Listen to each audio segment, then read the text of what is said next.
and wonderfully made human. It's me, Diana, from Through the Valley Therapy and Transform Mind Consulting and Coaching. And you are listening to the Holistic Counselor podcast, where I hope faith, psychology, and whole person healing come together. Now, you've probably heard the phrase, money is the root of all evil. But that's not what scripture actually says.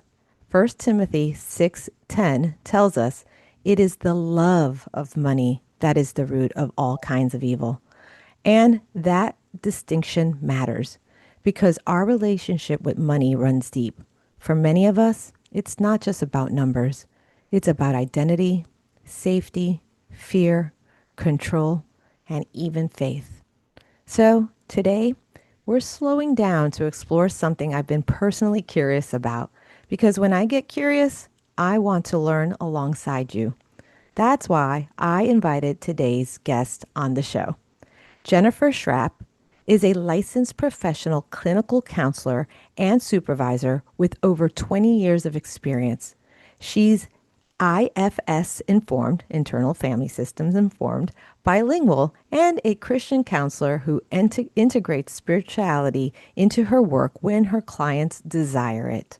She also co leads a workshop called Finding Peace and Hope with Money, helping people better understand the emotional and spiritual weight of their financial stories. And while I've never met Jennifer before now, I was drawn to the way she connects emotional healing with how we view and manage money, something we don't talk enough about in the church, in our families, or even in therapy rooms. I don't know exactly where this conversation will go, but I do know this. If you've ever felt anxious, stuck, or ashamed around your finances, you are not alone, and this space is for you. So let's see what comes up. Let's learn together. Thanks, Jennifer, for being on the show. Diana, thanks for having me. All right, so let's start with your story. What led you into the world of therapy, and what inspired you to focus on money and emotional healing as part of your work? Mm. So, really, to be honest, what led me into the world of therapy was my own lifelong struggle with food addiction and wanting to help other people not have to walk the same painful road that I have walked. And I'm still in process. I'm still in process. But I've learned so much along the way and wanting to help others not have to make the same mistakes that I have made or to take as long as I have taken. And I want to help other people get the insights that they need so that they can move forward with more victory and peace and self-control, but not a shame-based self-control, but a victorious living, freedom, joyful self-control. So that's really what drove me to want to become a therapist. And also I am fascinated by others and just have a innate desire to get into people's stories and help them sort things out. Yeah. I mean, and what about the money part? Because this is What something you about do. the money part? Yeah, Yeah. because you do this with the a business coach or I mean, With how a does that work? Ramsey money coach, yeah. And So tell us actually, about that. and it came to my mind as you were doing the intro that I need to update my website because we've renamed the program and now it's called Heal Your Money Stuff and Calm Your Life. Oh, really? Heal your money Yeah. stuff and calm your I like that. Heal Heal your your money stuff and calm your life. Yeah. uh, So I've teamed up with Brian Johnson, a Ramsey money coach. mhm. So he obviously brings the financial and I bring the emotional and we work together to help people become free of the emotional money traps that they have fallen into. So what got me into that is Diana, I noticed, and I'm sure you've seen this too as we work with clients, it's not just depression, anxiety, emotional management that they're struggling with. They most likely, if they're sitting on our couch, they most likely are going to have financial stress as well. They're going to have, I'll even go further, they're going to have clutter in their homes. They're going to have some physical health issues relational issues. Like it's not just, hey, I need to work on my emotions and then I am good to go. No, there's going to be other stuff that is not going the best that it could. And so as I've walked alongside people and also in my own journey, noticing how the emotional will jack up anything, including the way that we manage money. I started to get curious as to what was going on there and went a little deeper and explored the different parts, according to the internal family systems way of looking at things, the different Mhm. parts that are involved in money mismanagement. And Right. it went from there. All right, so let's talk about two things because some of my listeners are not Christian, number one, and then so they're going to say, "Who is this Ramsey dude?" And number two, some of them have maybe have never heard of IFS or internal family system. So I want to kind of touch base on those two things, if you don't mind, because to Sure. me, can you explain the Ramsey thing? Because people will be like, Yeah, "Ramsey sure. who?" So, Dave Ramsey, so he is a money coach out of Nashville, Tennessee. He's been around for decades now, and his big thing is get out of debt, don't go back into debt, and build from there, build wealth. So, get out of debt, have a really good emergency fund big purchases with cash. I mean, other than, your home, but fund things with cash. Don't rely on credit cards. Don't use credit cards. And again, build wealth, leave something for the generations to come. So he wants people to be free of debt. Like that's really his big thing. And then to manage their money well beyond that. Mhm. And of course, debt has become so normalized Yeah. in American society that this is a widespread issue. And it's an easy trap to fall into because of all the promises and even, what is it, the airline points and, you get this and you get that if you're using credit cards. Hey, But I get 2% cash back. What do you I mean? get 2% cash back. Well, how much cash back is that credit card company making off of you? Oh, hopefully none, And because make I learned hard lessons. Honestly, I learned some hard lessons You in life. learned. So Yeah, yeah. but Ab- so many Well, people they don't struggle, know, right? right? They Yeah, don't Jennifer. know. Yeah, Yeah, they they don't don't know. know. And this is what I mean, I actually took the course, so I knew what you were talking about, right? My husband and I took the course, Mm. and money, I mean, I'm telling you, like I had to go in there too with my own personal therapist and my business coach because these are things that come up that you don't know. They're in the subconscious, right? And sometimes it is the part. So now we're going to go to IFS a little because Now we're going to IFS. yeah, the parts of you, like that inner child, that new money. For me, I could talk personally about my experience with money. That I was raised by a single immigrant mom, and so she worked two or three jobs. I was home alone, and I did not realize that my inner child had such a resentment towards money due to being neglected. Ooh. Girl, go now, go with what Hmm. IFS is. Ooh, you could preach on that.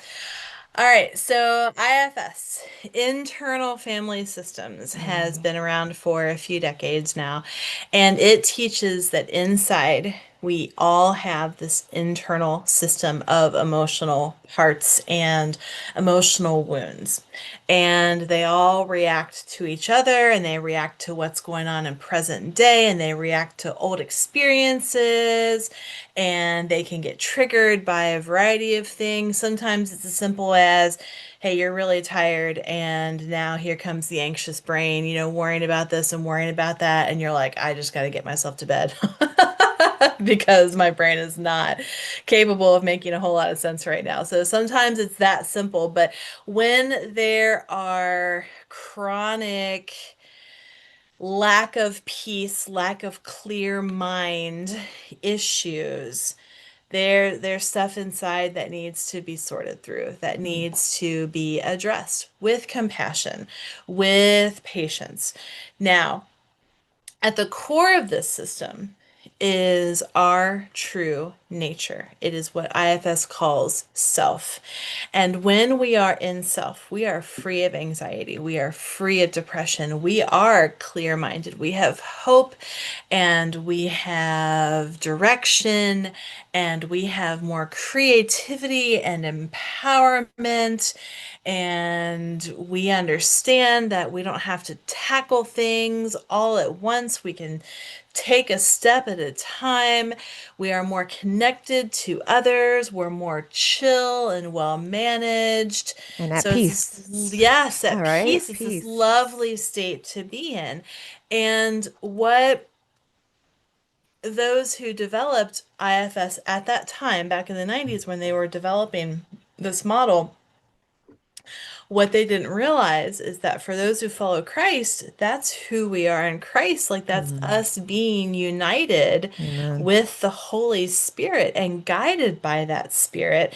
And of course, when we are one with Christ, we're not going to have an anxious brain. We're not going to be overtaken by fear, by shame, by depression, by so many painful emotions. So the goal Yeah. with IFS is to be in self, living life out of that state, to be able to manage well the emotional stuff that comes, to deal with the painful wounds that we carry inside, Mm-hmm. and to move forward with peace and freedom and empowerment. So that's really in a sort of expanded nutshell what IFS Right. is about. Yeah, and I use it too. So I'm IFS informed. I'm not certified because I have to save up the money to get Uh-huh. certified in all the different stages. Exactly. But it is a wonderful modality that I use to help that in CBT, right? Because you challenge the thoughts of, and I'm not a money expert by all means. It's like I know my road, right? And so like there's so many that have distorted money beliefs. And it is, I mean, we live in a culture like, people like first world, we're first world. I come from I've seen different cultures a lot just because of my mom being from a different culture. So I saw some, she would always tell me like, nobody in America knows what poor is. Nobody, not even the poorest of the poor know what poor is because and that to It. me yeah but at the same time it's like what I was doing for a living or how my empathy is like I have empathy so much that I'm just like okay that's fine but you have to understand and she's like I don't need to understand anything like no you work hard that I love that like I've taken that part of her to be like respectful right but then there's other parts that cause damage and that like to me, like, what have you seen? What have you seen? And how have you helped people shift their perspective, maybe with this program? Because it is hard, because it's easy for us to speak about money when someone on the other end is, you have no idea. I don't even know if I'm going to eat tonight. Mm. So, how do you like utilize your program, or what would be the first things that you would, tell me more about it? Like, how do you get together with, what was his name, Brian? Brian, yeah. Yeah, yeah. Like, how does someone sign up, and what is it that you first start with? Like, especially the emotional side. Oh, yeah. So we put together, we designed this course, this online course. Oh, it's online. And I mean, people can go out there and sign up for it and take it. But what we really want to do is personally take people through the material because how many of us have signed up for some type of online course, online seminar? You do it on your own time. Sounds great. Sounds like a fantastic idea. And then you don't finish it. Exactly. I honestly had some CEUs that I signed up for, and I'm still trying to figure out what do I go back to or Right? not. Like, unless that license Uh, renewal is imminent and you're under the gun, yeah, that online course just sits there and you're like, wow, that was a mm, waste. yeah. But with this, we want to take small cohorts of women through the material. Okay. Yeah. We want to take small cohorts of women, like 8 people, 10 people max. And it would take 2 months, meeting 1 hour a week Hmm. to get through the course. And what we do is first we want to break down that stigma that accompanies financial struggles. So we want to let people know, hey, if you're here, you're not the worst. You're not a complete failure. Right. Here's why. So we want to start there. And then we introduce the IFS model of the internal system and how to better understand that. And then we go even deeper and we talk about typical financial money, no, typical emotional money parts Mm. that will interfere. And not everybody is going to have the same exact parts, but there are some key players Can you that give me will an show up. example? Can you Sure. give? Um, One would be the impulsive spender part. Hmm. Driven by maybe a need to not feel left behind or not miss out, maybe a little bit of FOMO. Mm-hmm. Fear of missing Or, out. right, somebody has this and I don't want to not have that. I don't want to, miss out on that. So the impulsive spender part is a key player. There's the anxious spender part. So Mm. driven by a fear of what might happen if I don't get this, if I Mm. don't finance this thing. So that's another one.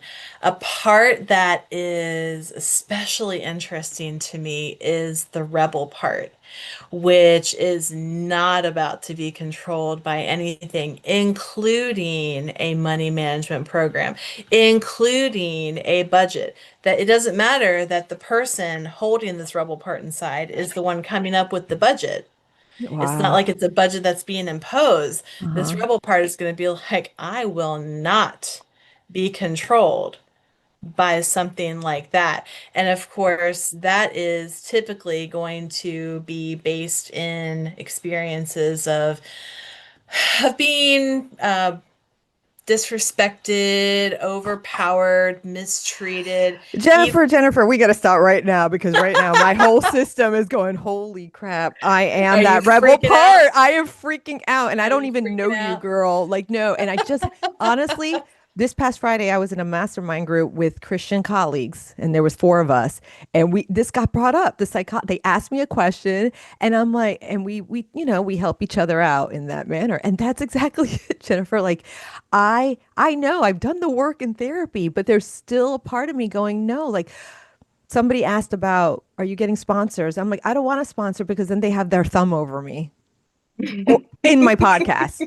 Yeah, see, now you're cracking up. Like you don't even know me, and now it's sort of. I'm like, all right, Lord, what a sense of I humor. And mean, Diana, I have such a rebel part inside. Like my husband and I will work out a budget, and hmm. I've caught myself with this part coming up being like, okay, well, this budget is for him, but you, if you want to do a little something here, and it's not big stuff, but it's Right. the attitude. I have to Yes. check myself, and I'm like, Yeah.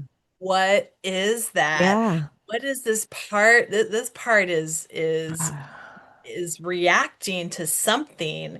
And no, this budget is not just a guideline for him to follow. We're in this together, Right. and Or this to is for both. control, because that is the thing. Because I also work with a lot of women that come out of, say, and I hope that's something you guys touch base with, where, if you come from that traditional family where the husband's the provider and the woman is the one that stays home, and then they don't have finances, and I've seen abuse happen, like big time abuse. Yeah. Okay, where that's if you ever look at the Duluth model wheel, money management or money control is a way to abuse a person, right? So that I think working in this field, then coming from where I come from, where there was all single women. Like I really had no men around me, honestly, growing up. It was just a whole bunch of hardworking women that are like, "Girl, stop crying. There's nothing to cry about." And then I get either a butt whooping or a verbal thing. But that's it. The rebel that you're talking about, like, how do you manage that in a Christian environment? Because to me, that's important. Of like, okay, we're trying to. you know, many people have taken that verses to harm others. So Hmm. how like what does the Bible really say about the love of money or wealth? Because I hear both sides. Like, oh no, being rich, it's the eye of the needle, the camel going through the eye of the needle, or it's like, oh no, we're supposed to be so abundant and prosperity gospel kind of messaging. So, how do Hmm. you guys like manage that and balance that? It all comes down to the heart. Mm, What is the heart about? Is the heart directed toward money, or is the heart directed toward the Lord and focused on stewarding the money for kingdom purposes, stewarding money according to the guidance of the Holy Spirit? mm, So, where's the heart leaning? Is it a love of money or is it a love of God? While, yes, pursuing making more money, but not making more money just to have more money. So it comes down to the heart issue. yeah. No, and I agree. And I think that's not only for money, it's for everything, right? Are you living Yeah. in the spirit, or are you living in the ego? Are you living, or, in humility Hmm. or in the flesh? Like it's very, okay. Sorry. I know that we were talking about the rebel part, and you see, I, I go from rah to next question. Maybe it's the flow that it needs to be. Yeah. So go ahead and tell me more about like how does the Ramsey get to, because you said how many weeks is the program? You said 8 weeks, like two Our program months. is 8 weeks. Yeah. And the women, it's kind of like group therapy then it sounds like. Like you have Yeah. the 8 women and you both are there, but they do homework in between, I'm taking it. Are they doing the workbook, the Yeah, Ramsey? I'm not a big one, to be honest. I'm not a big one on homework because if people if they want to do things in between sessions, then we can give guidance on that. But I know that I never did homework in between sessions. Right. Yeah. Many I people know don't there have are the other. time. Yeah. I mean, there's some people that want it and they ask for it, and other people are like, I got no time for that. Yeah. So, yeah, if there's stuff they want to do in between sessions, we'll provide guidance on that. But for the most part, no, it's all done in each session. Yeah. Okay. I know that many are like, okay, if they can't do the session, is there any kind of books or resources, or what else would you say to someone that's like listening right now, like wanting to have more information, or like how do you start? Because you not only work doing this program, you have individual clients as well. Hmm. Yeah. So if, yeah, how do I would you? say for people who are interested in the heal your money stuff, calm your life, I would recommend that they go on our Facebook page because there are, I'll call them, um, I guess, mini webinars that Okay. Brian and I have done, and the videos are there on the Facebook page. Okay. So to get into it, so it's a private group on Facebook. No, it's a public page, and they can just go and Oh, find it. Heal your money stuff and calm your life. okay. On Facebook. And so they could Hmm. go on there and the videos, they're free and everything. Yeah, Oh, yeah. cool. Where we talk about different ways that emotions and money can clash. So let's talk about that. What do you mean? What do I mean? I mean, there is, gosh, any way that fear gets involved with managing money because almost every single time it boils down to a fear Mm, of something. Um, even guilt-based financial decisions, there will be fear wrapped up in that too. But that's what I mean. hmm What is happening when people feel driven to make unwise money moves? What is going on there? what's at play? Let's get curious, let's get open, let's be non-judgmental about that. Let's explore it. That's what I mean. Yeah. Can you give an example maybe of a couple of different emotions? Because you say fear, and like we said before, there's like fear of like not having enough or fear of I mean, because there's people out there that have a lot, and I've seen this too, a lot. They're millionaires, but they have this poor mentality, like this scarcity mentality. Scarcity Right. mentality, And they yeah. hoard and they keep hoard and like they can't let go of things. They end up just they don't see that they have a lot. It's like they work, they get it, they put it behind them and they don't see it. And then they're like, oh, we don't have enough money. And I've seen that before. And then the next thing you know, Mm, the person passes away and they're like, this person had $4 million or had checks in between the magazines. You know what I mean? Or the newspaper piling up in the hoard and stuff. Can you kind of talk on that about what that means or the different yeah, fears? in those cases, gosh, I would be so curious as to what is driving that fear. Is it, watching the parents struggle in childhood, that there actually was never enough? And so maybe, the family car is getting repossessed, or maybe they're losing their home, or there's, only ketchup in the fridge and a box of crackers in the pantry. Like, what are those experiences that are driving this fear? Is it wearing raggedy clothes to school and getting made fun of? Like, what is it?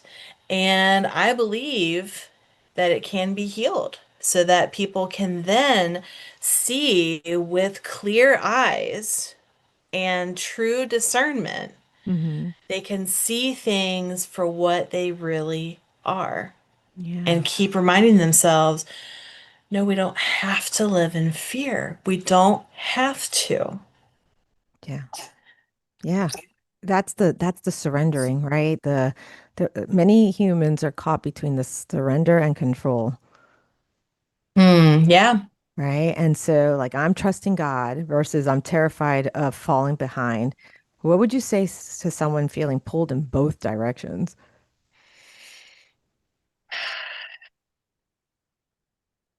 Regarding their money, yes. Mm-hmm. I would say, I might honestly have them do a checkup with a money coach or an accountant, some professional in the field of managing money, Mm-hmm. somebody who could tell them, hey, here's where you are, and you're doing all right. And then if they can't accept that, if there's still fear, if there's still uncertainty, I'd want to unpack that with them. Yeah. But yeah, it's very similar to somebody who is having a lot of physical issues and comes to a therapist. That person should be checked by somebody in the medical field, should Oh, be evaluated, have tests run, whatever. And let's say nothing is found. Okay, let's see what emotional stuff could be driving these symptoms, because of course it happens all the time. But if there are significant concerns in a certain area of life, it's good to get that checked out by a professional in that area. yeah. Do you see a lot of people that are addicted to shopping? Oh, Because that's a money thing too, I would say. it Like, and is. this is why we have a society that's in so much debt because they believe the programming of the commercials and stuff. I mean, what iPhone are Mm. we on now? I don't even know. I don't even know which one I have. But you see what I mean? It's like Yeah. how do we as therapists, because I do have interns that listen and other therapists that listen. How do we as therapists help our clients if that's one of the areas that need to be working on is how they view money? Like, because I think it's something about self-worth. Because I know growing up in the inner city, right? Everybody wanted those Nikes. I mean, there were people fighting and beating each other up to steal each other's Nikes because Mm. we and then when as I became educated more and more, understanding like, oh my goodness, these shoes cost like $3 to be made in a different country. And it's the psychology of that. It's the psychology of money and understanding your own self-worth. And how do we help someone else, like, especially with that, because it could become an addiction. There's QVC. Is it QVC? People like I know of like someone's mother that sits there all day long shopping on QVC and hoarding up the stuff. That's money, like I I bet. think, right? That's money. So, how do you, like, what would you say to a clinician or like, if you were, because you're a supervisor, like, how would you train a clinician? I would say.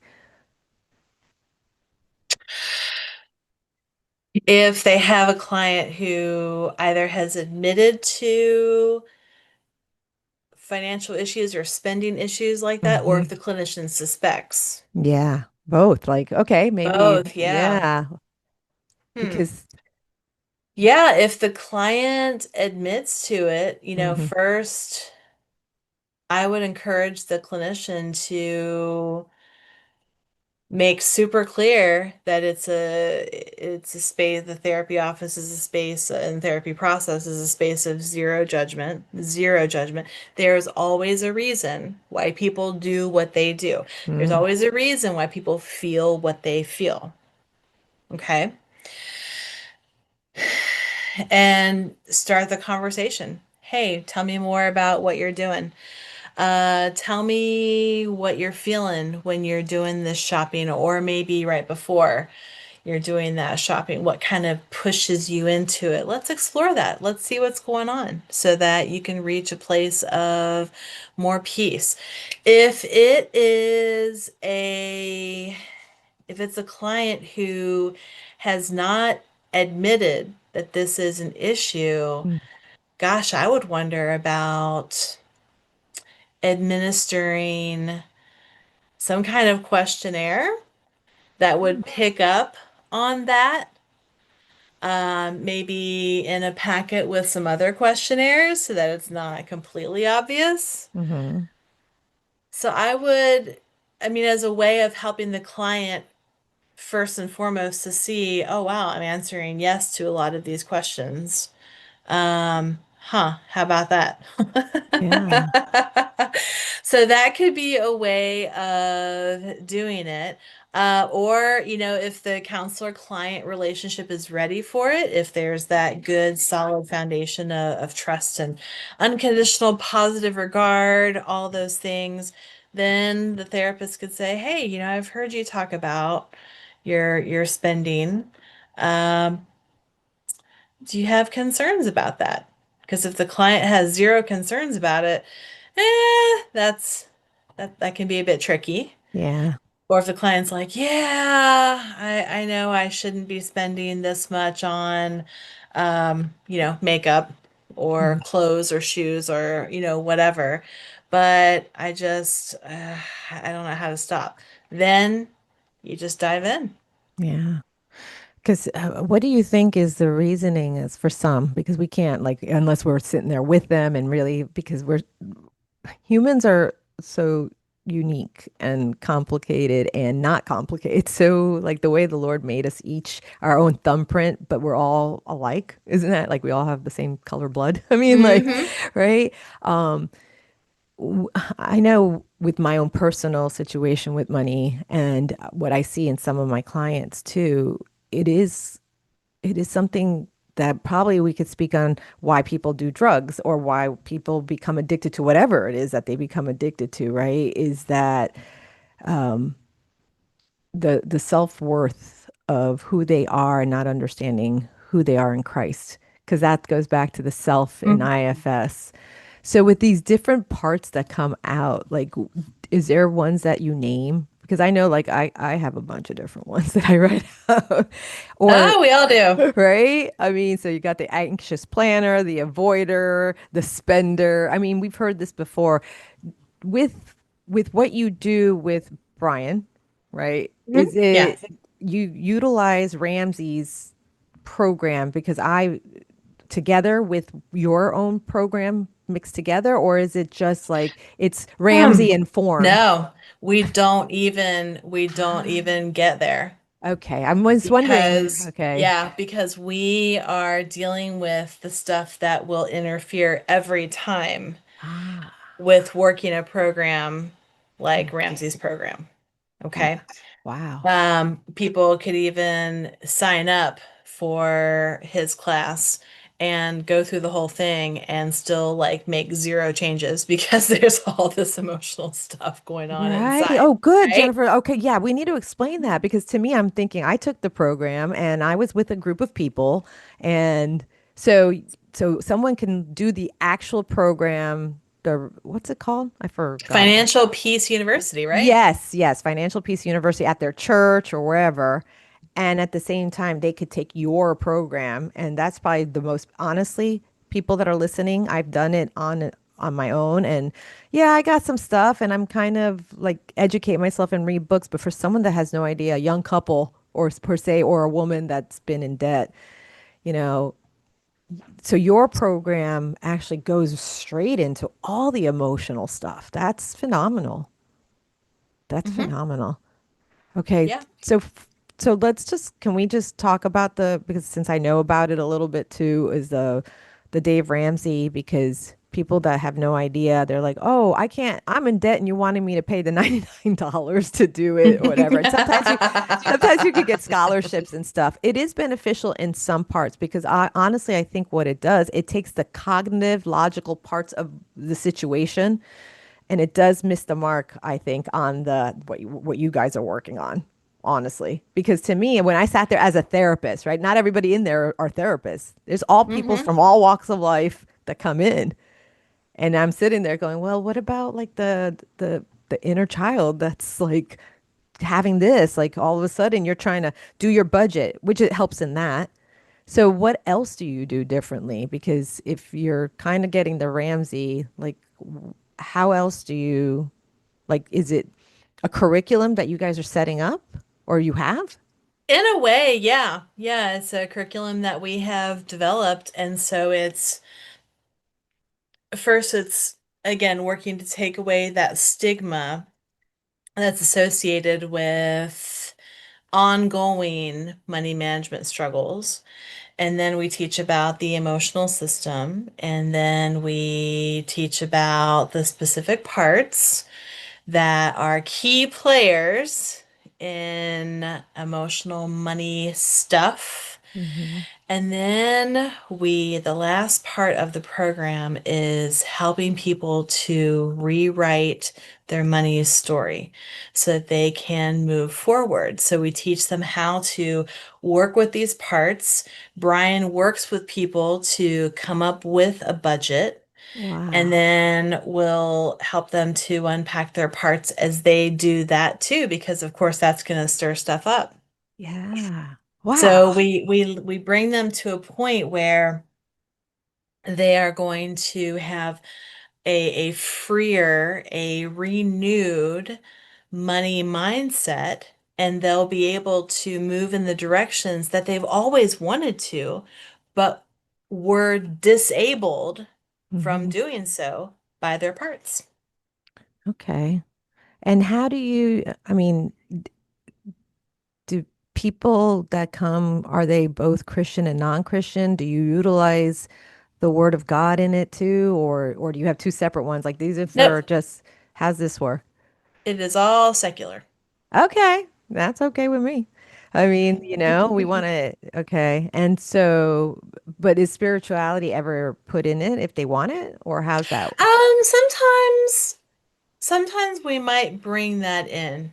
Yeah, sometimes we might bring that in, Hmm. but we wanted to make it a safe space for all. Good. And I know that there are people who would be quite concerned about signing up for a program that identifies as being religious. Oh yeah. There's so much religious. We're not even gonna go there because that'll be a different podcast episode. But yeah, with the because that's what I was wondering because I do know coming from where I come from, there is that like you got to give you felt guilt and shame like oh, but there's the widow's mite. You just have to trust. And then you see the person, driving a Porsche. But no, I'm not going to go there. Okay, sorry. I'm going off in a, oh, Jennifer. She's like, I oh, appreciate the honesty. yeah. Anyway, like I could probably talk to you more and more about your program and money. How can someone can anybody sign up and throughout the world? I mean, like, is this something that Throughout the world, yeah, throughout the really? world. Yeah, the next cohorts are going to start in September. Okay, this will be coming out in And October. So how often do you do it? okay. So the next cohorts after that would be in the new year. Okay. So that's and right now, I'll share with you that we're excited about this. We have applied for a grant to fund many people taking this course, going through the cohorts in 2026. So we've applied for a grant to pay for that, and we're waiting to hear back. So by the time this rolls out, we may have that answer, and that would just be a wonderful thing because like you said, people who need this material, they're generally not going to be flush with cash. Right.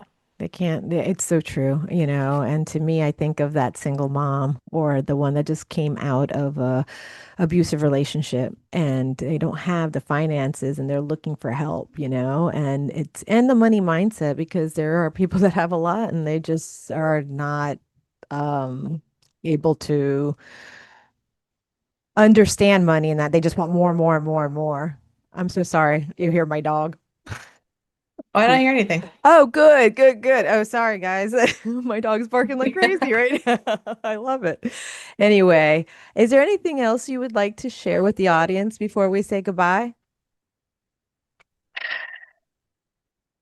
Hey, everybody, whatever you're struggling with, it does not mean that you are weak or crazy or the worst or a total whatever that you Right. may be telling yourself, okay? There's always a reason. There's always a reason, and it often can be unpacked with much less fanfare, much less drama than it may feel inside, Oh, I okay? love that. That is beautiful, Jennifer, for real. I love that. I will put your website in the show notes and obviously like everything about is there you said the Facebook page and then your website too, the one that I found you on? Yeah, I'll make sure that you have the links for the Facebook page and also the actual Heal Your Money Stuff site. I love that. Thank you so much for coming on the show, Jennifer. It's been a Thank you for pleasure. having me. Yeah, this has been great. All right. All right, audience, listener, beautiful human. Remember to trust in the Lord, guard your heart, and renew your mind. Bye.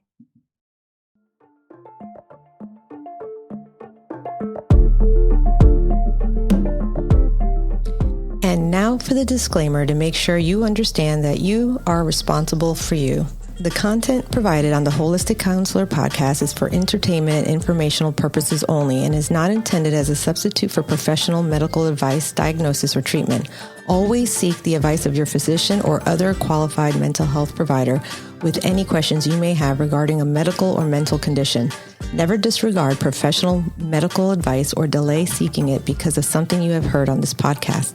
The views expressed on this podcast are my personal opinions and do not represent the views of any professional organizations with which I am affiliated. Call your doctor, 911, or 988 immediately if you have a medical emergency. The Holistic Counselor podcast does not recommend or endorse any specific tests, physicians, products, procedures, opinions, or other information that may be mentioned on the podcast. Reliance on any information provided by the Holistic Counselor podcast, guests appearing on the podcast at the invitation of the Holistic Counselor podcast, or other listeners to the podcast is solely at your own risk. Confidentiality notice. If you engage with the Holistic Counselor podcast by commenting or posting and are a client, please be aware that you may be revealing information that could compromise your confidentiality. Please remember that disclosing your identity or personal details can be linked to your clinical material. As a therapist, I am bound by confidentiality and will not respond to any disclosures of this type on this podcast. I am committed to upholding the ethics and confidentiality of the therapeutic relationship, which extends to all forms of communication in accordance with the laws and professional guidelines that govern mental health professionals. I want you to know that your privacy is of utmost importance, and you are responsible for protecting it when interacting on this platform or any other public forum. Thank you.